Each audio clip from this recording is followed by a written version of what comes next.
మాజీ మంత్రి పేర్ని నాని మీడియాతో మాట్లాడుతున్నారు. లైవ్ లో చూద్దాం. ఆయన చేసినటువంటి కార్యక్రమాలు చూడలేదా? ఎవరు చూశారు కదా. ఇంకా సిగ్గుమాలినతనంగా మీరు మాకేం సంబంధం లేదని వాళ్ళ బుకాయింపు బొంకుతాం.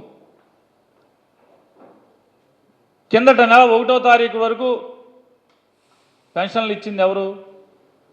అసలు ఇంకోటి, చంద్రబాబు నాయుడు ఎంత అమాయక, నీ రాజకీయ దౌర్భాగ్యం, నీ అమాయకత్వం ఏంటో మనకు అర్థం కాదు.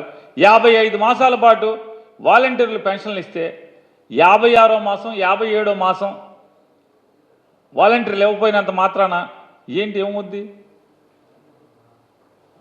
అల్టిమేట్గా వాలంటీర్ ఇవ్వని లేదా ఎవరివ్వని, అంటే ఒక రెగ్యులర్ అంటే ప్రభుత్వ ఉద్యోగి ఎవరైనా తీసుకెళ్ళి వాలంటీర్కి పెన్షన్ ఇస్తే ప్రజలకు తెలియదా ఎవరు పంపించారు ఈ డబ్బులు? జగన్మోహన్ రెడ్డి గారు ప్రభుత్వం పంపించిందని తెలియదా? ఇవాళ చంద్రబాబు నాయుడు గారు పవన్ కళ్యాణ్ పంపించారనుకుంటారేంటి ఈ 2 నెలలు వాలంటీర్ లేకపోతే? ఏ రోజన్నా నువ్వు ఆయన చెప్తాడు, నిన్న మొన్న మాట్లాడుతున్నాడు, ఈ జగన్మోహన్ రెడ్డి నేను ముఖ్యమంత్రి అయ్యేప్పటికి పుట్టలేదని మాట్లాడుతున్నాడు. ఎప్పుడు పుట్టామని కాదు చంద్రబాబు నాయుడు గారు, ఎప్పుడు పుట్టామనేది కాదు అక్కడ.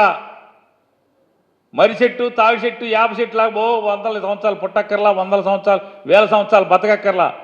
నీ 14 ఏళ్ల ముఖ్యమంత్రి కాలంలో ఏ రోజన్నా ముసలి వాళ్ళకి, వికలాంగులకి ఇంటికి వెళ్ళి పెన్షన్ ఇద్దామనేటువంటి ఆలోచన ఏ రోజన్నా వచ్చిందా?